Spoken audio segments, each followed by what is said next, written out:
Nah, untuk malam nisfu Sya'ban, malam 15 di bulan Sya'ban, ada keistimewaan sendiri. Karena di malam hari itu pernah sampai Nabi Muhammad SAW meninggalkan rumah beliau dan dibuntuti oleh Sayyidatuna Aisyah radhiyallahu ta'ala anha, karena gak biasanya malam-malam Nabi Muhammad SAW itu keluar dari rumah, sehingga istrinya membuntuti, penasaran mau kemana gitu ya, mau kemana. Kemudian dilihat Nabi Muhammad SAW ke makam Baqi, ya, ke pemakaman Baqi, pemakamannya para sahabat, dan berdoa di sana. Setelah itu Nabi Muhammad SAW kembali ke rumah.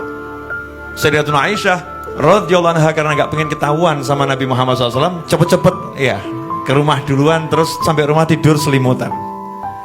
Nah, di kisah yang panjang di situ sambil tersenyum Nabi menyatakan, apakah tadi bayang-bayang hitam yang aku lihat adalah engkau? Artinya konangan gitu ya. Terus Rasul menyatakan, saya tidak akan mengkhianati harimu gitu ya. Hari ini kan hari tinggal di rumah Sayyidatuna Aisyah radhiyallahu anha, tapi saya diperintahkan oleh Allah Ta'ala untuk mendoakan ya orang-orang yang ada di pemakaman Baqi dan mintakan ampun untuk semuanya, karena malam hari ini malam nisfu Sya'ban, malam di mana Allah mengampuni seluruh ya hambanya yang beriman kepada Allah, kecuali orang-orang yang pertama musyrik, dalam arti benar-benar menyekutukan Allah. Kemudian yang kedua, orang yang durhaka pada orang tua. Yang ketiga, orang yang memutuskan tali silaturahim. Yang keempat, ya, orang yang saling bermusuhan, musyahin, muslim satu dengan muslim yang lain saling bermusuhan. Ada 14 kelompok manusia secara garis besar yang malam itu tidak mendapatkan ampunan Allah Ta'ala secara gratis, sementara yang lain walaupun gak minta ampunan diampuni oleh Allah Subhanahu wa Ta'ala. Kalau bahasa kita dalam kehidupan sehari-hari, lagi ada pemutihan. Ya, kalau lagi ada pemutihan kan kadang pemutihan pajak kendaraan bermotor itu ya, dari yang tahun sekian itu pajaknya dinolkan ya, tahun ini saja yang dibayarkan. Ada pemutihan. Malam nisfu Sya'ban adalah malam pemutihan dosa. Ya, malam pemutihan dosa. Kalau dikasih tahu malam pemutihan dosa, ya seharusnya kita mengejar.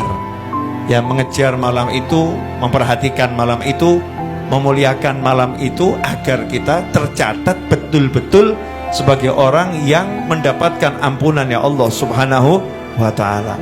Karena orang yang pengen sama orang yang gak pengen pasti kan beda ya. Kalau kita pengen ya nanti dikasih sama Allah Subhanahu wa Ta'ala. Siapa sih di antara ibu-ibu yang gak punya dosa? Saya yakin kurang lebih kita sama. Sama-sama punya dosa. Walaupun kita gak boleh menuduh orang lain berdosa. Tapi ya sadarlah, kalau kita ini ya masing-masing punya dosa, perkara dosa kita lebih banyak dari yang lain, ya itu urusan kita dengan Allah Subhanahu wa Ta'ala. Nah, karena kita sadar kita banyak dosa, ya mestinya kita pengen diputihkan dosanya, dihapus, ya dihapus. Nah, besok malam nisfu Sya'ban itu malam penghapusan dosa, maka jangan disia-siakan. Karena itulah ulama membuat kegiatan-kegiatan di malam nisfu Sya'ban, agar umat gak lalai, agar umat gak lupa. Kadang ada orang nanya, kenapa dibuat acara doa malam nisfu Sya'ban? Ya, agar orang-orang seperti kamu ingat. Kalau nggak diselenggarakan pembacaan doa malam nisfu Sya'ban, banyak orang yang nggak ngerti kalau malam nisfu Sya'ban itu jatuh pada malam itu. Satu, ya, banyak orang yang nggak ngerti kalau malam nisfu Sya'ban itu malam pengampunan. Ya, karena itulah dibuat doa bersama di malam nisfu Sya'ban.